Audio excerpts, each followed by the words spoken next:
ಇದು ನಿಮ್ಮೆಲ್ಲರ ಆಶೀರ್ವಾದದ ಪ್ರಮುಖ ತಂಡ. ನಮ್ಮ ನಿರ್ದೇಶಕರು, ನಿರ್ಮಾಪಕರು, ನಮ್ಮ ಹಾಸ್ಯ ಕಲಾವಿದರು ಇದ್ದಾರೆ, ಹಾಗೂ ನಮ್ಮ ನಾಯಕ ನಟರು ಎಲ್ಲರೂ ಇವತ್ತು ನಿಮ್ಮ ಮುಂದೆ ಸೇರಿದ್ದಾರೆ, ನಿಮ್ಮೆಲ್ಲ ಆಶೀರ್ವಾದ ಕೋರ್ತಾ. ಸೊ ಈ ಪತ್ರಿಕಾಗೋಷ್ಠಿಯನ್ನು ಇವತ್ತು ಶುರು ಮಾಡುವ ಮುಂಚೆ ನಾವು ನಮ್ಮ ಒಂದಷ್ಟು ಪತ್ರಿಕಾಗೋಷ್ಠಿ ಮಾಡಿದ್ದೇವೆ, ಬೆಂಗಳೂರಲ್ಲಿ ಒಂದಷ್ಟು ವಿಷಯ ಆಗಿದೆ. ಸೊ ನಾವೆಲ್ಲ ಮಾತಾಡಿದ್ದೇವೆ. ಫಸ್ಟ್ ಟೈಮ್ ನಮ್ಮ ನಾಯಕ ನಟರು ನಮ್ಮ ಜೊತೆ ಇದ್ದಾರೆ, ಅವರೊತ್ತಿಗೆ ಸ್ಟಾರ್ಟ್ ಮಾಡ್ತೇನೆ. ನಮಸ್ಕಾರ ಮಾತಾಡಿಲ್ಲ ಬೊಕ್ಕ ಚೂರು ಲೇಟ್ ಆಯ್ನಕ್ಕೆ ಸಾರಿ. ಒಂದು ನಮ್ಮ ಕರ್ನಾಟಕದ ಮೀಡಿಯಾ ಫ್ರೆಟರ್ನಿಟಿದ ಮಾತ ಸದಸ್ಯರಿಗೆ ಎಂಕುಲು ತರೆತಗ್ಗಾದ ಸೊಲ್ಮೆಲು ಸಂದವ ಅಂಚನೆ ನಿಕುಲ್ನ ಸಪೋರ್ಟ್ ಏಪಲ ಎಂಕುಲ್ನ ಬೇರೆ ಸಹಾಯದ ಇಪ್ಪಡು ಬೊಕ್ಕ ಆ್ಯಕ್ಚುಲಿ ಫಸ್ಟೇ ಪಾತಾರೆ ಒಂಚೂರು ನರ್ವಸ್ ಮಲ್ದ ಬಾಡಿಯರು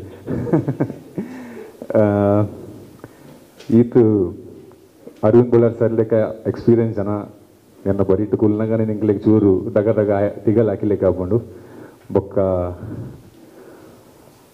ಒಂದು ನಿಮ್ಮೆಲ್ಲರ ಆಶೀರ್ವಾದ ಪಂಡ ಒಂದೊಂಜಿ ಮಸ್ತ್ ಇನ್ನೋಸೆಂಟ್ ಪ್ರಯತ್ನ, ಒಂದು ರವಿ ಕಿರಣ್ ಸರ್ನ ಡಿರೆಕ್ಷನ್ ಬೊಕ್ಕ ಸ್ಟೋರಿ ಅಂಚನೆ ವರುಣ್ ಸರ್ನ ಆಶೀರ್ವಾದ ಐತ ಸೈಡ್ ಒಂದೊಂಜಿ ಎಕ್ಸಿಕ್ಯೂಟ್ ಆಯ್ನಂಚಿನ ಪಿಕ್ಚರ್ ನೆಟ್ ಎಕ್ಸ್ ಫ್ಯಾಕ್ಟರ್ ಒಂದು ಮಲ್ಲ ಎಲಿಮೆಂಟ್ ನಾಡುನಂಚಿನ ಅಗತ್ಯ ಇಜ್ಜಿ ಒಂದೊಂದು ಮಸ್ತ್ ಸಿಂಪಲ್ ಅದು ಮಸ್ತ್ ಇನ್ನೋಸೆಂಟ್ ಇತ್ತಿನ ಒಂಜಿ ಪಿಕ್ಚರ್.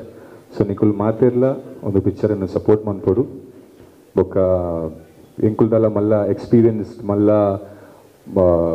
ಒಂಜಿ ಹೊಸ ಪ್ರೊಡಕ್ಷನ್ ಹೌಸ್ ವರುಣ್ ಸರ್ನ, ಒಂದು ರವಿ ಕಿರಣ್ ಸರ್ನಲ್ಲ ಡೆಬ್ಯೂ ಡಿರೆಕ್ಷನ್, ಒಂದು ಎನ್ನಲ Kannada debut and next Aravind sir ಒಂಜಿ ಮಸ್ತ್ ಎಡ್ಡೆ ಬೊಕ ಮಸ್ತ್ ಇಂಪಾರ್ಟೆಂಟ್ ರೋಲ್ ಪ್ಲೇ ಮಲ್ದಿರು ಅಂಚನೆ ಥ್ರೂ ಔಟ್ ದ ಶೂಟಿಂಗ್ ಅರ್ನ ಮಸ್ತ್ ಸಪೋರ್ಟ್ ಇರ್ತೇನೆ ಎಂಕ್ಲಿಗೆ. ಯಾನೊಂಜಿ ಎನ್ನ ಕನ್ನಡ ಚೂರು ಅಂಚಿನ ಚಾವಂದಿರ್ತೇನೆ ಪೈಪ. ಸೊ ಸರ್ ಐಕ್ಲ ಮಸ್ತ್ ಹೆಲ್ಪ್ ಮಲ್ತಾರೆ ಎಂಕ್ ಅಂಚನೆ ರಾಮದಾಸ್ ಸರ್ಲ ಉಳ್ಳೇರು ಮುಲ್ಪ ರಾಮದಾಸ್ ಸರ್ ಎನ್ನ ಪಪ್ಪನ ರೋಲ್ ಮಲ್ತೊಂದು ಉಳ್ಳೇರು ನೆಟ್ಟು ಪನೋಲಿ ಅದು ಪನೋಲಿ ಆರು ಎನ್ನ ಪಪ್ಪನ ರೋಲ್ ಮಲ್ತೊಂದು ಉಳ್ಳೇರು. ಸೊ ಆರ್ಲ ಮಸ್ತ್ ಸಪೋರ್ಟ್ ಮಲ್ದಿದೆ, ಮಸ್ತ್ ಗಮ್ಮತ್ ಮಲ್ದೆ ಎಂಕುಲ್ ನೈಟ್ ಶೂಟ್ ಪೂರ ಅನಾಗ ಕೆಲವು ಪೂರ ಅಂಚಿ ಇಂಚಿ ತಿರುಗಿದ ಒಕ್ಕ ಆತೆ ಇತ ಯಾನ ಇತ ಬಾತೇನು. But thank you so much ನಿಕುಲ್ ಮಾತನೆಲ್ಲ ಸಪೋರ್ಟ್ ಇಪ್ಪ. Thank you.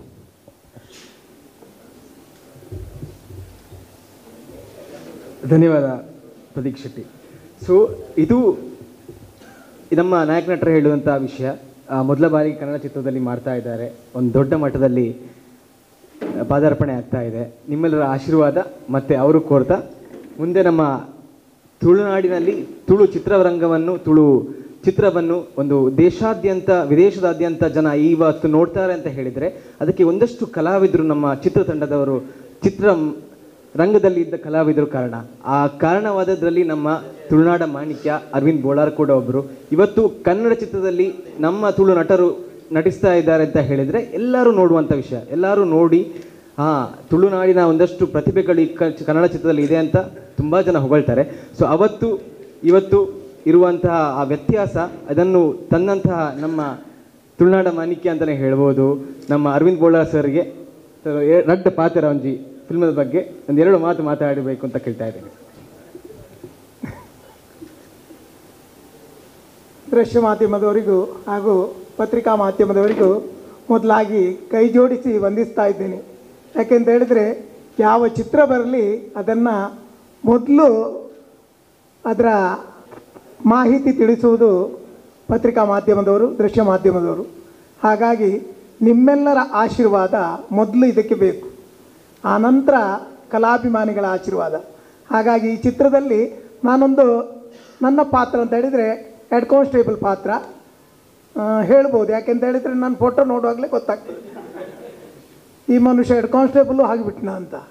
ತುಳು ಚಿತ್ರದಲ್ಲಿ ನನಗೆಲ್ಲ ಪಾತ್ರ ಹುಚ್ಚಂದೇ ಪಾತ್ರ. ಎಲ್ಲಿ ನೋಡಿದ್ದು ಪೆಟ್ಟು ತಿನ್ನೋದು, ಬೀಳೋದು, ಹೇಳೋದು. ಇದರಲ್ಲಿ ಬೀಳಲಿಕ್ಕೂ ಇಲ್ಲ, ಹೇಳಲಿಕ್ಕೂ ಇಲ್ಲ. ಆಫೀಸರ್ ಮುಂದೆ ತಲೆ ತಗ್ಗಿ ನಿಲ್ಲುವಂಥ ಪಾತ್ರ. ಹಾಗೆ ನನಗೆ ತುಂಬ ಖುಷಿ ಕೊಟ್ಟಿರುವಂಥ ಪಾತ್ರ. ಈ ಪಾತ್ರ ಮಾಡಲಿಕ್ಕಾಗುವಾಗ ನನಗೆ ರವಿ ಕಿರಣ್ ಸರ್ ಫಸ್ಟ್ ನನಗೆ ಡೈರೆಕ್ಷನ್. ಇವಾಗ ತುಳು ಮೂವಿಯಲ್ಲಾದರೆ ಬೇರೆ ಬೇರೆಯವರು ಜೊತೆ ನಾನು ಡೈರೆಕ್ಷನ್ನಲ್ಲಿ ಪಾತ್ರ ಮಾಡಿದ್ದೇನೆ. ರವಿಕಿರಣ್ ಸರ್ ಇದರಲ್ಲಿ ಫಸ್ಟು ನನ್ನ ಮೇಲೆ ತುಂಬವರೆಗೂ ಕೋಪವೂ ಬಂದಿದೆ, ನನಗೂ ಅವರ ಮೇಲೆ ಕೋಪವೂ ಬಂದಿದೆ. ಆದರೂ ಅದನ್ನೆಲ್ಲ ಬಿಟ್ಟು ನಾನು ಪುನಃ ಹೋಗಿ ಆ ಚಿತ್ರದಲ್ಲಿ ಪಾತ್ರ ಮಾಡಿದ್ದೀನಿ. ಯಾಕೆಂತ ಹೇಳಿದರೆ, ನಾವು ಬೆಳ್ಳಿ ಪರದೆಯಲ್ಲಿ ಬರುವಾಗ ನಮ್ಮನ್ನು ಆಡಿಯನ್ಸ್ ನೋಡಬೇಕು ಅಂತಾದರೆ ಡೈರೆಕ್ಟರ್ನವರ ಆ ತಲೆಯಲ್ಲಿರುವಂಥದ್ದು ನಮ್ಮ ದೇಹದಲ್ಲಿ ಮಾತ್ರವಲ್ಲ, ನಮ್ಮ ಅಭಿನಯದಲ್ಲಿ ಕೂಡ ಬರಬೇಕು ಅಂತ ಅವರು ಒತ್ತಿ ಒತ್ತಿ ಹೇಳಿದ್ರಿಂದ ನಾನು ಆ ಪಾತ್ರಕ್ಕೆ ಜೀವ ಕೊಡುವುದಕ್ಕೆ ಪ್ರಯತ್ನ ಪಟ್ಟಿದ್ದೇನೆ. ಮತ್ತು ಶೂಟಿಂಗ್ ಸೆಟ್ ಅಂತ ಹೇಳಿದರೆ ನನಗೆ ತುಂಬ ಇಷ್ಟ ಆಗ್ತಿತ್ತು. ಯಾಕೆಂತ ಹೇಳಿದರೆ ಶೂಟಿಂಗ್ ಟೀಮ್, ನಮ್ಮ ಡೈರೆಕ್ಷನ್ ಡಿಪಾರ್ಟ್ಮೆಂಟ್ ಯಾವುದೇ ಆಗಲಿ, ಕಾಸ್ಟ್ಯೂಮ್ ಆಗಲಿ, ಡೈರೆಕ್ಷನ್ನವರಾಗಲಿ, ಪ್ರತಿಯೊಬ್ಬರು ನಮಗೆ ತುಂಬ ಗೌರವ ಕೊಟ್ಟ ಒಂದು ಟೀಮ್ ಅಂತ ಹೇಳಿದರು ತಪ್ಪಾಗಲಿಕ್ಕಿಲ್ಲ. ಯಾಕಂದರೆ ಪ್ರತಿಯೊಬ್ಬ ಕಲಾವಿದರಿಗೂ ತುಂಬ ಗೌರವ ಕೊಟ್ಟು ಅವರಿಗೆ ಶೂಟಿಂಗ್ ಕರಿಬೇಕಾದರೂ ಒಂದು ರಿಕ್ವೆಸ್ಟ್ ಥರ, ನಿಜವಾಗಲೂ ಆರ್ಟಿಸ್ಟ್ಗಳಿಗೆ ಪೇಮೆಂಟ್ ಕೊಡ್ತಾರೆ, ಹಾಗೆ ಧರ್ಮಕ್ಕೆ ಬಂದು ಮಾಡೋರು ಬಹಳ ಕಮ್ಮಿ. ಆದರೂ ಪೇಮೆಂಟ್ ಕೊಡುವಂಥ ಆರ್ಟಿಸ್ಟ್ಗಳನ್ನು ಕರೆಯುವಂಥ ರೀತಿ ನಾನು ಇದರಲ್ಲಿ ತುಂಬ ಇಷ್ಟಪಟ್ಟಿದ್ದೇನೆ. ಮತ್ತು ಈ ಚಿತ್ರದಲ್ಲಿ ನಮ್ಮ ಹಿರಿಯ ಕಲಾವಿದರು ತುಂಬ ಮಾಡಿದ್ದಾರೆ. ಎಮ್.ಎನ್. ಲಕ್ಷ್ಮೀದೇವಿಯವರು ಇದ್ದಾರೆ. ಅವರು ನನ್ನ ಶೂಟಿಂಗ್ ಇದರ ಟೈಮಲ್ಲಿ ಇರಲಿಲ್ಲ. ಮತ್ತು ದಿನೇಶ್ ಮಂಗಳೂರವರು ನಮ್ಮ ಜೊತೆಯಲ್ಲೇ ಪಾತ್ರ ಮಾಡಿದ್ದಾರೆ. ಅವರಿಗೂ ತುಂಬ ಕ್ಲೋಸ್ ಅಲ್ಲ, ಅಟ್ಯಾಕ್ ಆಗ್ತದೆ, ಆ ಥರ ಪಾತ್ರ ಎಲ್ಲ. ತುಂಬ ಈ ಮೂವಿ ಒಳ್ಳೆ ರೀತಿಯಲ್ಲಿ ಡೈರೆಕ್ಷನ್ ಮಾಡಿ ಇವಾಗ ರಿಲೀಸಿಗೆ ಇನ್ನು ನಾಳೆ ಒಂದೇ ದಿವಸ ಇರೋದು, 21ಕ್ಕೆ ರಿಲೀಸ್ ಆಗ್ತದೆ. ಈ ಚಿತ್ರ ಬರುವುದಕ್ಕಿಂತ ಮೊದಲು ನಮಗೆ ಇವಾಗ ಪ್ರಮೋಷನ್ ಅಂತ ಹೇಳಿದ್ದೇ ದೊಡ್ಡದಾಗಬೇಕು. ಇವಾಗ ಚಿತ್ರಕ್ಕಾದರೂ ಖರ್ಚು ಕಮ್ಮಿ, ಪ್ರಮೋಷನಿಗೆ ಖರ್ಚು ಜಾಸ್ತಿ ಅಂತ ಎಲ್ಲರೂ ಹೇಳ್ತಾ ಇದ್ದಾರೆ. ಅದು ಕನ್ನಡ ಮೂವಿ ಹೇಗೆ ಅಂತ ಕೇಳಿದರೆ, ಒಂದು ಮಾಡಿದರೆ 1 ಕೋಟಿ ಖರ್ಚು ಮಾಡಿದರೆ 1 ಕೋಟಿ ತನಕ ಪ್ರಮೋಷನ್ಗೆ ಖರ್ಚು ಮಾಡುವಂಥ ಪರಿಸ್ಥಿತಿ ಬಂದುಬಿಟ್ಟಿದೆ. ಹಾಗಾಗಿ ಈ ಚಿತ್ರವನ್ನು ಗೆಲ್ಲಿಸಬೇಕಾದ್ದು ನೀವು. ಹಾಗಾಗಿ ಬೇರೇನೂ ನಾನು ಮಾತಾಡಲಿಕ್ಕೆ ಹೋಗೋದಿಲ್ಲ. ಯಾಕಂದರೆ ತುಂಬ ಜನ ಇದ್ದಾರೆ ನಮ್ಮ ಜೊತೆಯಲ್ಲಿ. ನಮ್ಮ ವೈರಿ ಇದ್ದಾರೆ ಒಬ್ಬರು, ಹಾಗಾಗಿ ಅವರು ತುಂಬ ಮಾತಾಡ್ತಾರೆ. ಹಾಗಾಗಿ ಈ ಚಿತ್ರಕ್ಕೆ ನಿಮ್ದೆಲ್ಲರದ್ದು ಸಪೋರ್ಟ್ ಇರಲಿ ಅಂತ, ಸರ್ವ ಧರ್ಮದ ಕಲಾಭಿಮಾನಿಗಳು ಈ ಚಿತ್ರ ನೋಡುವಂತಾಗಬೇಕು ಅಂತ ನಾನು ನಿಮ್ಮಲ್ಲಿ ಕೇಳ್ಕೊಳ್ತಾ ಇದ್ದೇನೆ. ಧನ್ಯವಾದ ಸರ್. ಹಾಗೆ ನಮ್ಮ ಜೊತೆ ಇವತ್ತು ನಮ್ಮ ಇನ್ನೊಬ್ಬರು ಬೆಂಬಲಿಗರಾದ, ನಮ್ಮ ಪ್ರತಿ ಹಂತದಲ್ಲೂ ಸಿನಿಮಾದ ಪ್ರತಿ ಹಂತದಲ್ಲಿ ನಮಗೆ ಬೆಂಬಲ ಕೊಟ್ಟಂತಹ ಪುರುಷೋತ್ತಮ್ ಭಂಡಾರಿ ಅವರಿದ್ದಾರೆ. ಸರ್, ನೀವು ಸ್ಟೇಜನ್ನು ಅಲಂಕರಿಸಬೇಕು ಅಂತ ಕೇಳ್ಕೊಳ್ತಿದ್ದೇನೆ.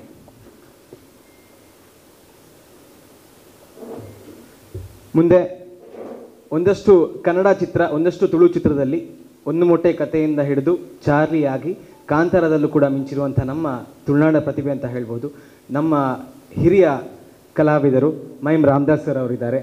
ಇವರು ಕೂಡ ಈ ಚಿತ್ರದಲ್ಲಿ ಒಂದು ಪ್ರಮುಖವಾದ ಪಾತ್ರವನ್ನು ಮಾಡಿದ್ದಾರೆ. ಸರ್, ನಿಮ್ಮ ಅಭಿಪ್ರಾಯ ಒಂದೆರಡು ಮಾತು.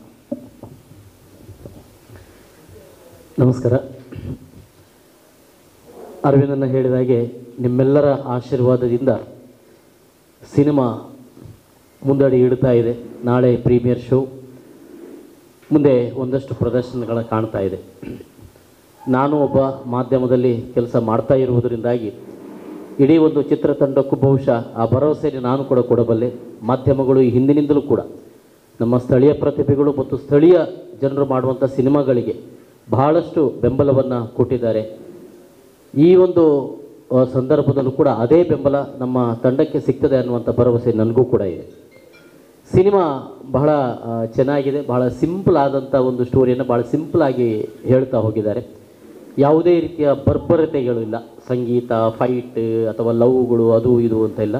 ಭಾಳ ಸಿಂಪಲಾಗಿ ಎಲ್ಲವೂ ಕೂಡ ಎಲ್ಲ ರೀತಿಯಾದಂಥ ರಸಗಳನ್ನು ಭಾಳ ಸಿಂಪಲಾಗಿ ಹೇಳ್ತಾ ಹೋಗಿದ್ದಾರೆ ನಿರ್ದೇಶಕರು. ಕೊನೆಯ ಕ್ಲೈಮ್ಯಾಕ್ಸ್ ಒಂದು ಒಳ್ಳೆಯ ಸಂದೇಶವನ್ನು ಕೂಡ ಕೊಡ್ತದೆ. ಬಹುಶಃ ಪ್ರತೀಕ್ ಮೊಟ್ಟ ಮೊದಲ ಬಾರಿ ನಾಯಕ ನಟನಾಗಿ ಅಭಿನಯಿಸ್ತಾ ಇರೋದು. ನಾನು ಅವರ ತಂದೆಯ ಪಾತ್ರವನ್ನು ಮಾಡಿದ್ದೇನೆ. ತಂದೆ ಮಗ ಹೇಗೆ ಸಿನಿಮಾದಲ್ಲಿ ಭಾಳ ಫ್ರೆಂಡ್ಲಿ ಆಗಿದ್ದೀವಿ, ಹಾಗೆ ಮತ್ತು ಸಿನಿಮಾ ಶೂಟಿಂಗ್ ಸಂದರ್ಭದಲ್ಲೂ ಬಹಳ ಫ್ರೆಂಡ್ಲಿ ಆಗಿದ್ದೀವಿ ನಾವಿಬ್ಬರೂ ಕೂಡ. ಪ್ರತೀಕ್ ಭಾಳ ವಿಶೇಷವಾಗಿ ಅವರ ಕನ್ನಡ ಕೂಡ ಭಾಳ ಸ್ಪೆಷಲ್ ಆಗಿದೆ ಸಿನಿಮಾದಲ್ಲಿ. ಅದು ಭಾಳ ಚಂದ, ಇಡೀ ಸಿನಿಮಾಕ್ಕೆ ಭಾಳ ಚಂದ ಆಗಿದೆ ಅದು. ನಾನು ಯಾಕೆಂದರೆ ಆಲ್ರೆಡಿ ನಾನು ಸಿನಿಮಾ ನೋಡಿದ್ದೇನೆ. ಚೆನ್ನಾಗಿ ಮೂಡಿ ಬಂದಿದೆ. ಎಲ್ಲರೂ ಒಳ್ಳೆ ರೀತಿಯಲ್ಲಿ ಮಾಡಿದ್ದಾರೆ. ಒಂದು ಸ್ಥಳೀಯ ಫ್ಲೇವರನ್ನು ಎಷ್ಟು ಸಾಧ್ಯ ಆಗ್ತದೋ ಅಷ್ಟು ಜನರಿಗೆ ಮುಟ್ಟಿಸುವಂಥ ಪ್ರಯತ್ನಗಳು ಇಡೀ ಚಿತ್ರತಂಡ ಮಾಡಿದೆ. ಇಡೀ ಚಿತ್ರತಂಡ ಮೊದಲಿಂದ ಕೊನೆಯವರೆಗೂ ಕೂಡ ಇಡೀ ಸಿನಿಮಾವನ್ನು ಗೆಲ್ಲಿಸುವಲ್ಲಿ ಜೊತೆಗೆ ನಿರ್ಮಾಪಕರು ಕೂಡ ಅವರು ಬಹಳಷ್ಟು ಸಿನಿಮಾಕ್ಕೆ ಹೇಗೆ ಯಾವ ರೀತಿಯಲ್ಲಿ ಬೇಕು ಆ ಸಪೋರ್ಟನ್ನು ಮೊದಲಿನಿಂದ ಕೊನೆಯವರೆಗೂ ಕೂಡ ಅವರು ಕೊಡ್ತಾ ಬಂದಿದ್ದಾರೆ. ಈ ಹಿನ್ನೆಲೆಯಿಂದೆಲ್ಲ ನೋಡುವಾಗ ಇಡೀ ಸಿನಿಮಾ ತಂಡ ಗೆಲ್ಲಬೇಕು, ಮುಂದೆ ಮತ್ತೆ ಹೊಸತೊಂದು ಅವರು ಪ್ರಾಜೆಕ್ಟ್ ಮಾಡುವಾಗೆ ಆಗಬೇಕು. ಖಂಡಿತ ಜನ ನೋಡ್ತಾರೆ, ಜನ ಬೆಂಬಲಿಸ್ತಾರೆ ಅನ್ನುವಂಥ ವಿಶ್ವಾಸ ನನಗಿದೆ. ನಿಮ್ಮೆಲ್ಲರ ಬೆಂಬಲ ಈ ಚಿತ್ರತಂಡಕ್ಕೆ ಇರಲಿ ಅಂತ ನಾನು ಹಾರೈಕೆ ಮತ್ತು ನಿಮ್ಮ ಹತ್ರ ರಿಕ್ವೆಸ್ಟ್ ಮಾಡ್ತಾ ಇದ್ದೇನೆ. Thank you. ಧನ್ಯವಾದ ಸರ್. ಹಾಗೆ ನಿಮಗೆ ಒಂದಷ್ಟು ಪ್ರಶ್ನೆಗಳಿರುತ್ತೆ, ಒಂದಷ್ಟು ಕ್ಲಾರಿಫಿಕೇಷನ್ಸ್ ಬೇಕಾಗಿರುತ್ತೆ. ಸೊ ಚಿತ್ರದ ಕತೆ, ಚಿತ್ರದ ಬಗ್ಗೆ ಮಾತಾಡುವಂಥ ನಮ್ಮ ನಿರ್ದೇಶಕರು ನಮ್ಮ ಜೊತೆ ಇದ್ದಾರೆ. ರವಿಕಿರಣ್ ಅವರು ಸಾರಿ. ಸೊ ಒಂದಿಷ್ಟು ವಿಷಯಗಳನ್ನು ತಿಳಿಸಬೇಕು ನೀವು.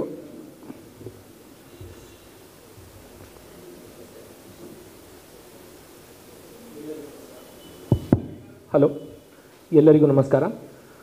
ನಿಮ್ಮೆಲ್ಲರ ಆಶೀರ್ವಾದ ಚಿತ್ರತಂಡ ಬಹಳಷ್ಟು ಏಳು ಬೀಳುಗಳನ್ನು ಕಂಡು ಕಡೆಗೂ ಸಿನಿಮಾವನ್ನು ಮುಗಿಸಿ ನಿಮ್ಮೆಲ್ಲರ ಆಶೀರ್ವಾದವನ್ನು ಕೇಳಿಕೊಂಡು ಬರ್ತಾ ಇದ್ದೇವೆ. ಇದೊಂದು ನನ್ನ ನಿರ್ದೇಶಕನಾಗಿ ನನಗಿದು ಮೊದಲ ಚಿತ್ರ, ಹಾಗೂ ನನ್ನನ್ನು ನಂಬಿ ದುಡ್ಡು ಹಾಕಿದ ನಮ್ಮ ಪ್ರೊಡ್ಯೂಸರ್ ಅವರದ್ದು ಕೂಡ ಮೊದಲ ಚಿತ್ರ. ಆದರೂ ಕೂಡ ಯಾವುದೂ ಕಾಂಪ್ರಮೈಸ್ ಇಲ್ಲದೆ ಸಿನಿಮಾಕ್ಕೆ ಬೇಕಾದದನ್ನು ಎಲ್ಲವನ್ನು ನಾನು ಕೇಳಿದ ಹಾಗೆ ಕೊಟ್ಟು ನನಗೆ ಸಹಕರಿಸಿದ ಪ್ರೊಡ್ಯೂಸರ್ ಅವರಿಗೆ ಮೊದಲಿಗೆ ವಂದಿಸ್ತಾ, ಅದ್ರ ಜೊತೆಗೆ ಅರವಿಂದ್ ಅಣ್ಣ ಹೇಳಿದರು ತುಂಬ ಕೋಪ ಮಾಡಿಕೊಂಡಿದ್ದಾನೆ. ಕೋಪ ಎಂಥದ್ದು ಇಲ್ಲ. ನಾನು ತುಳುನಾಡಿನಲ್ಲಿ ತುಳು ಚಿತ್ರರಂಗದಲ್ಲಿ ಅಥವಾ ಕನ್ನಡದಲ್ಲಿ ಇರ್ಬೋದು, ಎಂಥದೇ ಇರ್ಬೋದು, ನಾನು ತುಂಬ ಇಷ್ಟಪಡುವ ನಟ ಅರವಿಂದ್ ಅಣ್ಣ. ಹಾಗೆಯೇ ಅರವಿಂದ್ ಅಣ್ಣನಿಗೆ ನಾವು ತುಂಬ ಕಿರಿಕಿರಿ ಮಾಡಿದ್ದೇವೆ. ವಿಷಯ ಅಂತ ಹೇಳಿದರೆ, ನಮ್ಮ cinematographer Saravanan G N sir ಕೂಡ, ಅವರು ಕೂಡ ತುಂಬ ಸ್ಟ್ರಿಕ್ಟ್. ನಮ್ಮ ಟೀಚರ್ ಅವರು. ನಾವು ಎಲ್ಲಿ ಮಣಿಪಾಲ್ ಇನ್ಸ್ಟಿಟ್ಯೂಟ್ ಆಫ್ ಕಮ್ಯುನಿಕೇಷನಲ್ಲಿ ಯಾವಾಗ ನಾವು ಕಲಿತಾ ಇದ್ವೋ, ಅವರು ನಮಗೆ ಸಿನಿಮಾಟೋಗ್ರಫಿ ಅಥವಾ ಫೋಟೋಗ್ರಫಿಯನ್ನು ಹೇಳಿಕೊಟ್ಟವರು. ಅವರನ್ನೇ ನಮ್ಮ DOP ಆಗಿ ತಗೊಂಡಿದ್ವಿ. ಸೊ ಹಾಗೆ ಅವರು ನಮ್ಮ ಗುರುಗಳೇ ಆಗಿರುವಂತಹ ಸರವಣನ್ ಜೀವನ್ ಅವರು ಸಿನಿಮಾಟೋಗ್ರಫರ್ ಆಗಿದ್ದು. ಅದ್ರ ಜೊತೆಗೆ ನನ್ನ ಜೊತೆಗೆ ಕಲಿತ ವರುಣ್ ಹೆಗ್ಡೆ ಅವರು ಇದರ ನಿರ್ಮಾಣದ ಹೊಣೆಯನ್ನು ಇರ್ತಿದ್ರು. ಅಷ್ಟರಲ್ಲಿರುವಾಗ ಸರವಣನ್ ಸರ್ ಇದು ಒಂದೆಂತ ಹೇಳಿದರೆ ಅವರಿಗೆ ಪರ್ಫೆಕ್ಟ್ ಶಾಟ್ ಬೇಕು, ಹಾಗೆ ಬೇಕೆ. ಹಾಗಿರುವಾಗ ನಾನು ಮೆಲ್ಲ ಹೋಗಿ ಅರವಿಂದ್ ಅಣ್ಣನಿಗೆ ಚೊರೆ ಮಾಡೋದು. ಅರವಿಂದ್ ಅಣ್ಣ ಇನ್ನೊಮ್ಮೆ ಬೇಕು, ಇನ್ನೊಂದು ಬೇಕು, ಮತ್ತೊಂದು ಬೇಕು ಅಂತ. ಪಾಪ ಅವರಿಗೆ ಎಷ್ಟು ಚೊರೆ ಮಾಡಿದ್ದೇವೆ ಅಂತ ಹೇಳಿದರೆ ಎಂಟೈರ್ ಈ ಜರ್ನಿಯಲ್ಲಿ. ಆದರೂ ಕೂಡ ಯಾವತ್ತೂ ಸಹ ಸಿಟ್ಟು ಪಡೆದೆ. ಅವರು ಕೋಪೆ ಮಾಡ್ಕೊಂಡಿದ್ದಾನೆ ಹೇಳ್ತಾರೆ, ಬಟ್ ಆದರೂ ಕೂಡ ನಮ್ಮೊಂದಿಗೆ ಯಾವತ್ತೂ ಇದ್ದುಕೊಂಡು ನಮಗೆ ಸಹಕರಿಸ್ತಾ ಬಂದಿದ್ದಾರೆ. ಇಲ್ಲೂ ಕೂಡ ಇದ್ದಾರೆ ನಮ್ಮ ಜೊತೆಗೆ. ಸೊ ಅರವಿಂದ್ ಅಣ್ಣನಿಗೂ ಕೂಡ ತುಂಬ ಥ್ಯಾಂಕ್ಸ್. ಆ್ಯಂಡ್ ಅದರ ಜೊತೆಗೆ ಮುಖ್ಯವಾಗಿ ಹೇಳಬೇಕಂತಾದರೆ, ನನ್ನ ನಾಯಕ ನಟ ಪ್ರತೀಕ್ ಇದ್ದು ನಾನು ಈ ಒಂದು ನಾವೊಂದು ಹೊಸ ತಂಡ. ಯಾವುದೇ ಒಂದು ನಮಗೆ ಈಗ ನೋಡಿ, ಬೇರೆ ಎಲ್ಲ ದೊಡ್ಡ ನಟರನ್ನು ದೊಡ್ಡ ಮೇನ್ ಸ್ಟ್ರೀಮ್ ಸ್ಟಾರ್ಗಳನ್ನೆಲ್ಲ ಇಟ್ಟುಕೊಂಡು ಇಷ್ಟು ದಿವಸದಲ್ಲಿ ಮುಗಿಸಬೇಕು ಅನ್ನುವಂಥ ಕಾನ್ಸೆಪ್ಟ್ನಲ್ಲಿ ನಾವು ಫಿಟ್ ಇನ್ ಆಗ್ತಿರಲಿಲ್ಲ. ನಮ್ಮ ಕತೆ ಇರ್ಬೋದು ಅಥವಾ ಅದರ ನೀಡ್ ಇರ್ಬೋದು ಅಥವಾ ಎಲ್ಲವೂ ಕೂಡ ನಮ್ಗೆ ಹೊಸುತ್ತೆ. ಹಾಗಾಗಿ ನಮಗೊಬ್ಬ ಅಂದರೆ ಲೈಕ್ ನಮ್ಮ ಜೊತೆಗಿರುವಂತಹ ಒಬ್ಬ ನಟ ಬೇಕಿತ್ತು. ನಮ್ಮ ಜೊತೆಗೆ ಯಾವಾಗಲೂ ಇದ್ದುಕೊಂಡು ಯಾವುದೂ ಕೂಡ ನಮ್ಮ ಯಾವ ಜರ್ನಿ ಇದೆ, ನಮ್ಮದು ಹೇಗೆ ಬಂದಿದೆ ಈ ಸಿನಿಮಾ, ಆ ಪ್ರತಿಯೊಂದರಲ್ಲೂ ಕೂಡ ನಮ್ಮ ಜೊತೆಗೇ ಇದ್ದುಕೊಂಡು ನಮಗೆ ಸಪೋರ್ಟ್ ಮಾಡಿದ್ದಾರೆ ಅವರು, ಪ್ರತೀಕ್ ಅವರು. ಅದ್ರ ಜೊತೆಗೆ ಈಗ ಒಂದು 3-4 ವರ್ಷ ಕೋವಿಡ್ ನಂತರ ಅವರು ಬಾಂಬೆಗೆ ಹೋದರು. ಇಲ್ಲದಿದ್ದರೆ ಇಲ್ಲಿ ಕುತ್ಕೊಳಿಸಿಟ್ಟು ನಮ್ಮ ಇಡೀ ಡೈರೆಕ್ಷನ್ ಟೀಮ್ ಪ್ರತಿ ದಿವಸ ಸಂಜೆ ಹೊತ್ತಿಗೆ ಕನ್ನಡ ಕಲಿಸಿಕೊಟ್ಟು ಚಂದ ಕನ್ನಡ ಮಾತಾಡ್ತಿದ್ದಾರೆ. ಅದ್ರ ಜೊತೆಗೆ ನಮ್ಮ ಎಂಟೈರ್ ಡಬ್ಬಿಂಗನ್ನು ಕೂಡ ಅವರೇ ಮಾಡಿದ್ದಾರೆ. ಸೊ ಅವರಿಗೂ ಕೂಡ special thanks. You have done a great job and everybody like your work. And ನಮ್ಮ ಹೀರೋಯಿನ್ ಇವತ್ತು ನಮ್ಮ ಜೊತೆಗಿಲ್ಲ. ಅವರಿಗೆ ಬೆಂಗಳೂರಿನಲ್ಲಿ ಒಂದು ಶೂಟ್ ಇರುವ ಕಾರಣಕ್ಕೋಸ್ಕರ ಇವತ್ತು ಬರಲಿಕ್ಕೆ ಆಗಲಿಲ್ಲ. ಮುಂದಿನ ದಿನಗಳಲ್ಲಿ ಅವರು ನಮ್ಮ ಜೊತೆಗೆ ಬರ್ತಾರೆ. ಅದ್ರ ಜೊತೆಗೆ ಮಹಿಮ್ ರಾಮದಾಸ್ ಸರ್ ಕೂಡ, ಅವರ ಪಾತ್ರವು ಕೂಡ ತುಂಬ ಸೀರಿಯಸ್ ಆಗಿ ಕಂಡರೂ ಕೂಡ ಮಧ್ಯದಲ್ಲಿ ಕಾಮಿಡಿ ಮಾಡುವಂಥ ಒಂದು ಒಳ್ಳೆಯ ಪಾತ್ರ. ಅವರು ಕೂಡ ತುಂಬ ಚೆನ್ನಾಗಿ ಮಾಡಿದ್ದಾರೆ. ಸೊ ಎಲ್ರಿಗೂ ಓವರ್ ಆಲ್ ಸಂಗೀತದಲ್ಲಿ ರಘು ದೀಕ್ಷಿತ್ ಅವರದ್ದು ಒಂದು ಸಾಂಗ್ ತುಂಬಾ ಈಗ ತುಂಬ ಸೌಂಡ್ ಮಾಡ್ತಾ ಇದೆ. ಸೊ ರಕ್ಷಕ ಅಂತ ಹೇಳಿ ಆ ಸಾಂಗ್ನ ಮುಖಾಂತರ ಎಂಟೈರ್ ಪೊಲೀಸ್ ಡಿಪಾರ್ಟ್ಮೆಂಟಿಗೆ ನಾವು ಕೃತಜ್ಞತೆ ಸಲ್ಲಿಸಿದ್ದೇವೆ. ಸೊ ಎಸ್, ನಾವೆಲ್ಲ ಹೇಳೋದಿಷ್ಟ ಎಂತ ಹೇಳಿದರೆ, ನನ್ನನ್ನು ನಂಬಿ ನಮ್ಮ ಪ್ರೊಡ್ಯೂಸರ್ ಅವರು ಹಣ ಹಾಕಿದ್ದಾರೆ. ಸೊ ಅದ್ರ ಜೊತೆಗೆ ನಮ್ಮ ಒಂದು ಹೊಸ ತಂಡದ ಒಂದು ಎಂತ ಹೇಳೋದು, ನಾವು ನಮ್ಮ ಕೈಯಲ್ಲಿ ಏನು ಮಾಡಲಿಕ್ಕೆ ಸಾಧ್ಯ ಆಗ್ತದೆ ಅಷ್ಟು ಚಂದದಲ್ಲಿ ನಾವು ಮಾಡಿ ತೊಗೊಂಡ್ಬಂದಿದ್ದೇವೆ. ಯಾವುದಕ್ಕೂ ಕಮ್ಮಿ ಆಗದಾಗೆ ಪ್ರೊಡ್ಯೂಸರ್ ನೋಡ್ಕೊಂಡಿದ್ದಾರೆ. ಚಿತ್ರ ತೆರೆಯಲ್ಲಿ ಯಾವುದಕ್ಕೂ ಕಮ್ಮಿ ಆಗದಾಗೆ ನಮ್ಮ ಅರವಿಂದ್ ಅಣ್ಣ ಇರ್ಬೋದು, ಪ್ರತೀಕ್ ಇರ್ಬೋದು, ಅಥವಾ ಮೇಮ್ ರಾಮದಾಸ್ ಸರ್ ಇರ್ಬೋದು, ಸ್ವಾತಿ ಗುರುದತ್, ಅದ್ರ ಜೊತೆಗೆ ಎಮ್ ಎನ್ ಲಕ್ಷ್ಮೀದೇವಿ, ಮೇರು ನಟಿ ಎಮ್ ಎನ್ ಲಕ್ಷ್ಮೀದೇವಿ ಅವರು ಕೂಡ ಈ ಸಿನಿಮಾದಲ್ಲಿದ್ದಾರೆ. ಎಲ್ಲರೂ ಕೂಡ ಪರದೆ ಮೇಲೂ ಪರದೆ ಹಿಂದೆಯೂ ಕೂಡ ಎಲ್ಲರೂ ನಮ್ಮ ಜೊತೆಗಿದ್ದು ಇದೊಂದು ಎಲ್ಲರೂ ಫ್ಯಾಮಿಲಿಯಾಗಿ ಮಾಡಿದಂತಹ ಫ್ಯಾಮಿಲಿ ಎಂಟರ್ಟೈನರ್. ನಾವೆಲ್ಲರೂ ಒಂದಾಗಿ ಫ್ಯಾಮಿಲಿ ಥರನೇ ಕೆಲಸ ಮಾಡಿಕೊಂಡು ಒಂದು ಫ್ಯಾಮಿಲಿ ಡ್ರಾಮಾವನ್ನು ನಿಮ್ಮ ಜೊತೆಗೆ ಇಡ್ತಾ ಇದ್ದೇವೆ. ಸೊ ಇದರಲ್ಲಿ ಒಂದು ಹೆಸರು ನೋಡಿದಾಗ ಅಥವಾ ಏನಾದರೂ ಒಂದು ಪೋಸ್ಟರ್ ನೋಡಿದಾಗ ನಿಮ್ಗೆ ಗೊತ್ತಾಗಬೇಕು, ಇದೊಂದು ಏನು ಎಂತ ಹೇಳೋದು, ಒಂದು ಸೀರಿಯಸ್ ಡ್ರಾಮಾ ಅಲ್ಲ. ಇದರಲ್ಲಿ ಎಲ್ಲರಿಗೂ ಮತ್ತು ಬರೀ ಪೊಲೀಸ್ ಡ್ರಾಮಾ ಕೂಡ ಅಲ್ಲ, ಇದರಲ್ಲಿ ಎಲ್ಲನೂ ಇದೆ. ಒಂದು ಫ್ಯಾಮಿಲಿ ಕಿರಿಯರಿಂದ ಹಿರಿಯರವರೆಗೆ ಎಲ್ಲರೂ ನೋಡಬೇಕಾದಂತಹ ಡ್ರಾಮಾ. ಸೊ ಎಸ್, ನಿಮ್ಮೆಲ್ಲರ ಆಶೀರ್ವಾದವನ್ನು ಹಾಗೂ ಮೇಯ್ನಾಗಿ ಮೀಡಿಯಾದವರ ಆಶೀರ್ವಾದವನ್ನು ನಮ್ಮ ತಂಡ ಬಯಸ್ತದೆ. ಧನ್ಯವಾದ ಸರ್. ತುಂಬಾ ವಿಷಯ ಬಿಟ್ಟುಕೊಡದೆ ತುಂಬ ವಿಷಯ ಮಾತಾಡಿದರು. ಸೊ ನೆಕ್ಸ್ಟ್ ನಮ್ಮ ಜೊತೆ ನಮ್ಮ ಬೆಂಬಲಿಗರಾದಂತಹ ಪುರುಷೋತ್ತಮ್ ಭಂಡಾರಿ ಅವರಿದ್ದಾರೆ. ಸಿನಿಮಾದ ಬಗ್ಗೆ ಒಂದೆರಡು ಮಾತುಗಳನ್ನು ಅವರು ನಮಗೆ ಮಾತಾಡಬೇಕು ಅಂತ ಕೇಳಿ. ಎಲ್ಲ ಪತ್ರಿಕಾ ಮಾಧ್ಯಮ ಹಾಗೂ ದೃಶ್ಯ ಮಾಧ್ಯಮದ ಬಂಧುಗಳಿಗೆ ಪ್ರೀತಿಯ ನಮಸ್ಕಾರ. ಒಬ್ಬ ನಿರ್ಮಾಪಕ ಒಂದು ಬಂಡವಾಳ ಹಾಕಿ ಒಳ್ಳೆಯ ತಾರಾಗಣವನ್ನು ಜೋಡಿಸಿದರ ಜೊತೆಗೆ ದೊಡ್ಡ ಪಾತ್ರ ವಹಿಸುವವರು ಮಾಧ್ಯಮ ಬಂಧುಗಳು. ಯಾಕೆಂತ ಹೇಳಿದರೆ ಆ ಒಂದು ಉತ್ತಮವಾದ ಪ್ರಚಾರವನ್ನು ಕೊಟ್ಟು ಆ ಕಥೆಯಲ್ಲಿರುವ ಆ ಸಿನಿಮಾದಲ್ಲಿರುವ ಒಳ್ಳೆಯ ಅಂಶಗಳನ್ನು ಈ ಸಮಾಜಕ್ಕೆ ತಿಳಿಸುವುದರ ಮೂಲಕವಾಗಿ ಆ ಕಲಾ ಬಂಧುಗಳನ್ನು ಆಕರ್ಷಣೆ ಮಾಡುವಂಥ ಒಂದು ದೊಡ್ಡ ಶಕ್ತಿ ಹಾಗೂ ಜವಾಬ್ದಾರಿ ನಮ್ಮ ಮಾಧ್ಯಮ ಬಂಧುಗಳಿಗಿದೆ. ಅದರಿಂದ ಪ್ರಥಮವಾಗಿ ತಮ್ಮೆಲ್ಲರಲ್ಲಿ ನಾನು ವಿನಯಪೂರ್ವಕವಾಗಿ ಕೇಳಿಕೊಳ್ಳುವುದೇನಂತ ಹೇಳಿದರೆ, ವರುಣ ಹೆಗ್ಡೆ ಒಬ್ಬ ಕ್ವಾಲಿಫೈಡ್ ಯುವಕ. ನನಗೆ ಭಾರಿ ಆಶ್ಚರ್ಯ ಆಗ್ತದೆ, ಯಾಕೆಂದರೆ ಈ ಫೀಲ್ಡ್ಗೆ ಅವ್ರು ಹೇಗೆ ಬಂದರು ಅಂತೇಳಿ. ಯಾಕೆಂದರೆ ಅವರ ತಂದೆ ಉದಯ್ ಕುಮಾರ್ ಹೆಗ್ಡೆ ಅವರು ಮೂಲತಃ ಅವರು ಕೃಷಿಕರು. ಚಿಕ್ಕಮಗಳೂರಿನಲ್ಲಿ ಅವರು ಕಾಫಿ ಬೆಳೆಗಾರರು. ನಾವು ಅವರದ ಒಂದು ಕುಟುಂಬದ ಸದಸ್ಯನಂತೆ ಭಾಳ ಆಪ್ತನಾಗಿದ್ದೇನೆ. ಅವರ ಒಂದು ಮಗನ ಒಂದು ದೊಡ್ಡ ಕನಸಿದೆ. ಏನಂತ ಹೇಳಿದರೆ, ತಮಗೆಲ್ಲ ಗೊತ್ತಿದೆ, ಇತ್ತೀಚಿನ ದಿನಗಳಲ್ಲಿ ನಾವು ಹಿಂದಿನ ದಿನಗಳಿಗೆ ಹೋಲಿಸಿದಾಗ ಕನ್ನಡ ಚಲನಚಿತ್ರಗಳು ಬಹಳ ಕಡಿಮೆ ಸಂಖ್ಯೆಯಲ್ಲಿ ತೆರೆಗೆ ಬರ್ತಾ ಇವೆ. ಈಗ ಸಿನಿಮಾ ಥಿಯೇಟರ್ಗಳ ಕೊರತೆ ಕೂಡ ಇದೆ, ಯಾಕೆ ಮಲ್ಟಿಪ್ಲೆಕ್ಸ್ ಜಾಸ್ತಿ ಆಗಿದೆ. ಆದರೂ ಕೂಡ ಕನ್ನಡ ಚಲನಚಿತ್ರ 5-6 ವರ್ಷಗಳ ಹಿಂದೆ ಒಂದು ವರ್ಷಕ್ಕೆ ಎಷ್ಟು ಬರ್ತಾ ಇತ್ತು, ಅದು ಈಗ ಕಂಪೇರ್ ಮಾಡಿದ್ರೆ ತುಂಬ ಕಡಿಮೆ ಬರ್ತಾ ಇದೆ. ಆದ್ದರಿಂದ ಆ ಒಂದು ಕನ್ನಡ ಚಲನಚಿತ್ರವನ್ನು ಇನ್ನಷ್ಟು ಎತ್ತರಕ್ಕೆ ಬೆಳೆಸುವ ಒಂದು ಹುಮ್ಮಸ್ಸಿನಲ್ಲಿ ಯುವಕರಾದಂಥ ವರುಣ ಹೆಗ್ಡೆ ಅವರು ಒಂದು ದೊಡ್ಡ ಸಾಹಸಕ್ಕೆ ಕೈ ಹಾಕಿದ್ದಾರೆ. ಒಂದು ಚಲನಚಿತ್ರ ಮಾಡೋದಂತೇಳಿದರೆ ಒಂದು ಬೆಂದ ಬಾಣಲಿಗೆ ಕೈ ಹಾಕುವಂಥ ಒಂದು ಸಾಹಸ, ಅಷ್ಟು ಕಷ್ಟ ಇದೆ. ಅದನ್ನು ಮುಖ್ಯವಾಗಿ ಅದರ ಪ್ರಚಾರ ಕೊಟ್ಟು ಜನಗಳನ್ನು ಆಕರ್ಷಿಸುವಂಥ ಒಂದು ದೊಡ್ಡ ಜವಾಬ್ದಾರಿ ಮತ್ತು ನಿಮ್ಮ ಸಹಕಾರ ತಾವೆಲ್ಲ ಕೊಡಬೇಕಂತ ವಿನಂತಿಸ್ತಾ ಇದ್ದೇನೆ. ಯಾಕೆಂದರೆ ಉದಯಣ್ಣ ಹೇಳಿದಾಗೆ ಈಗಾಗಲೇ ಒಂದು ಪತ್ರಕರ್ತರಿಗೆ ದೊಡ್ಡ ಮಟ್ಟಿಗೆ ಒಂದು ವ್ಯವಸ್ಥೆ ಮಾಡಲಿಕ್ಕೆ ಅವರು ಸಾಧ್ಯ ಆಗಲಿಲ್ಲ. ಯಾಕೆಂದರೆ ಈಗಾಗಲೇ ತುಂಬ ಬಂಡವಾಳವನ್ನು ಹೂಡಿದ್ದಾರೆ. ಮುಂದಿನ ದಿನಗಳಲ್ಲಿ ಇನ್ನಷ್ಟು ಚಿತ್ರಗಳನ್ನು ವರುಣ ಹೆಗ್ಡೆ ಅವರ ಮುಖಾಂತರವಾಗಿ ಒಂದು ಕನ್ನಡ ಚಲನಚಿತ್ರಕ್ಕೆ ಕೊಡುವಂತಾಗಲಿ. ಈ ನಿಮ್ಮೆಲ್ಲರ ಆಶೀರ್ವಾದದಿಂದ ಈ ನಿಮ್ಮೆಲ್ಲರ ಆಶೀರ್ವಾದ ಚಿತ್ರ ಬಹಳ ಉತ್ತಮವಾಗಿ ಮೂಡಿ ಬಂದು ಜನಾಕರ್ಷಣೆಯನ್ನು ಪಡೆದು ಒಂದು ದೊಡ್ಡ ದಾಖಲೆಯನ್ನು ಮಾಡಲಿ ಅಂತೇಳಿ ನಾವು ನಂಬಿದಂಥ ಎಲ್ಲ ದೈವದಾರಿಗಳಲ್ಲಿ ಪ್ರಾರ್ಥಿಸುತ್ತಾ ತಮ್ಮೆಲ್ಲರೂ ಇನ್ನೊಮ್ಮೆ ನಾನು ಭಾಳ ಕಳಕಳಿಯಿಂದ ವಿನಂತಿಸ್ತಾ ಇದ್ದೇನೆ. ವರುಣ ಹೆಗ್ಡೆ ಅವರ ಹಾಗೂ ಎಲ್ಲ ನಮ್ಮ ವೇದಿಕೆಯಲ್ಲಿರುವಂಥ ತಾರಾಗಣದಲ್ಲಿರುವಂಥ ಬಂಧುಗಳ ಹಾಗೂ ಸಮಸ್ತ ಚಲನಚಿತ್ರದ ತಂಡಕ್ಕೆ ತಾವೆಲ್ಲರೂ ಪೂರ್ಣ ಸಹಕಾರವನ್ನು ಕೊಟ್ಟು ಈ ಚಿತ್ರವನ್ನು ಗೆಲ್ಲಿಸಿಕೊಳ್ಬೇಕಾಗಲಿ ನಾನು ಉದಯ್ ಕುಮಾರ್ ಹೆಗ್ಡೆ ಅವರ ಪರವಾಗಿ ನಾನು ಆತ್ಮೀಯವಾಗಿ ತಮ್ಮಲ್ಲಿ ವಿನಂತಿಸ್ತಾ ಇದ್ದೇನೆ. ಹೊಸ ಮೂವಿ ರಿಲೀಸ್ ಅಂದರೆ ಪ್ರೊಡ್ಯೂಸರ್, ಡೈರೆಕ್ಟರ್ ಮತ್ತು ಅದರ ಇನ್ವಾಲ್ವ್ ಆದ ಆ್ಯಕ್ಟರ್ಸ್ ಒಂದು ಪ್ರೀಮಿಯರ್ ಶೋ ಅಥವಾ ರಿಲೀಸ್ ಡೇ ಅನ್ನು ಎಷ್ಟೊಂದು ಉದ್ವೇಗದಿಂದ ವೆಯ್ಟ್ ಮಾಡ್ತಾ ಇದ್ದಾರೆ ಅಂತ ನಮಗೆಲ್ಲ ನಿಮ್ಮ ವೇದನೆ ಗೊತ್ತು. ನಿಮ್ಮ ಎಲ್ಲ ಕಾನ್ಸಂಟ್ರೇಷನ್ ಇವತ್ತು ಫಸ್ಟ್ ನಾಡ್ದು ಶೋ ಮೇಲೆ ಇದೆ. ಯಾಕೆಂದರೆ ಅಲ್ಲಿಂದ ಹೊರಬರುವಾಗ ಆಡಿಯನ್ಸ್ ಏನು ಹೇಳ್ತಾರೆ, ಮೀಡಿಯಾ ಏನು ರಿವ್ಯೂ ಕೊಡ್ತದೆ, ಅದರ ಬಗ್ಗೆ ಅದರ ನಂತರ ನೀವು ಸರಿಯಾಗಿ ಒಂದು ನಿದ್ದೆ ಮಾಡುವುದು, ಅದು ಸಕ್ಸಸ್ ಆಗಬೇಕು. ನೀವು ಸರಿಯಾಗಿ ನಿದ್ದೆ ಮಾಡಬೇಕಾದ್ರೆ ನಮ್ಮ ಮೀಡಿಯಾ ಸಪೋರ್ಟ್ ಮಾಡಬೇಕು. ಖಂಡಿತ ನಿಮ್ಮ ವೇದನೆ ಅವರಿಗೆ ಗೊತ್ತು. ಮತ್ತು ನಮ್ಮ ಕುಡ್ಲ ಮೀಡಿಯಾ ಯಾವಾಗಲೂ ಯಾವುದಕ್ಕೂ ಸಪೋರ್ಟ್ ಮಾಡಿದ್ದಾರೆ. Definitely they will support you. ಇನ್ನೊಂದು ತುಂಬ ಖುಷಿಯ ವಿಚಾರ ಏನೆಂದರೆ, ನಮ್ಮ ಇತ್ತೀಚೆಗೆ ತುಂಬಾ ಕನ್ನಡ ಚಿತ್ರಗಳಲ್ಲಿ ತುಳು ಚಿತ್ರನಟರು ಮತ್ತು ನಮ್ಮ ಮಂಗಳೂರಿನ ಕರಾವಳಿಯ ಪ್ರತಿಭೆಗಳು ಮಿಂಚುತ್ತಾ ಇವೆ. ಅದೊಂದು ಒಳ್ಳೆಯ ಬೆಳವಣಿಗೆ. ನಮ್ಮ ಮೈಮ್ ರಾಮದಾಸ್ ಇಲ್ಲಿದ್ದಾರೆ, ನನ್ನ one of the favourite actors ಅವರು. ರೀಸೆಂಟ್ಲಿ ಅವರದೊಂದು ನಾಟಕ ನೋಡಿದೆ, ತುಂಬ ಒಳ್ಳೆಯದಿತ್ತು. ಹೌದು. ಮತ್ತು ಕಾಂತಾರ ಆಗಲಿ, ಮೊನ್ನೆ ದಾಮಾಯಣ ಆಗಲಿ, ಅದರಲ್ಲಿ ಕೂಡ ಅವರು ಆ್ಯಕ್ಟ್ ಮಾಡಿದ್ದಾರೆ. ನಂದು ವಿಶಸ್ ಇಷ್ಟೇ, ಹೇಗೆ ನಮ್ಮ ತುಳುನಾಡು ತುಳು ಮೂವಿ ಸರ್ಕಸನ್ನು ಲಿಫ್ಟ್ ಮಾಡಿದೆನಾ, ಅದೇ ರೀತಿ ನಮ್ಮ ತುಳುನಾಡು ಮತ್ತು ನಮ್ಮ ಇಡೀ ಕರ್ನಾಟಕ ರಾಜ್ಯ ಕನ್ನಡ ಮೂವಿ ಈ ಎಲ್ಲ ನಿಮ್ಮೆಲ್ಲರ ಆಶೀರ್ವಾದ ಏನು ಈ ಮೂವಿ ಇದೆ ಹಾಗೇನೆ ಲಿಫ್ಟ್ ಮಾಡಲಿ, ಅದರಂತೆ ಓಡಲಿ, ಅದಕ್ಕಿಂತ ಹೆಚ್ಚಿನ ಸಂಖ್ಯೆಯಲ್ಲಿ ಹೆಚ್ಚಿನ ದಿನಗಳಲ್ಲಿ ಈ ಚಿತ್ರ ಓಡಿ ನಮ್ಮ ಎಲ್ರಿಗೂ ಪ್ರೊಡ್ಯೂಸರ್, ಡೈರೆಕ್ಟರ್ ಮತ್ತು ಎಲ್ಲ ಆ್ಯಕ್ಟರ್ಸ್ ಅದರಿಂದ ಸಕ್ಸಸ್ ಪಡೆದು ನೆಕ್ಸ್ಟ್ ಮೂವಿ ಬರಲಿ. ಮತ್ತು ಅರವಿಂದ್ ಬೋಳಾರ್ ಇದ್ದಾರೆ ಅಂದರೆ ಡೆಫಿನೆಟ್ಲಿ ಕಾಮಿಡಿ ಇದೆ. ಅವರ ಪೋಸ್ಟರಲ್ಲಿ ಒಂದು ಫೋಟೋ ನೋಡಿದರೆ ಗ್ಯಾರಂಟಿ ಅವರ ಎಲ್ಲ ಅಭಿಮಾನಿಗಳು ಬರ್ತಾರೆ. ಥಿಯೇಟರ್ ಫುಲ್ ಆಗಲಿ. All the best and thank you very much. Thank you.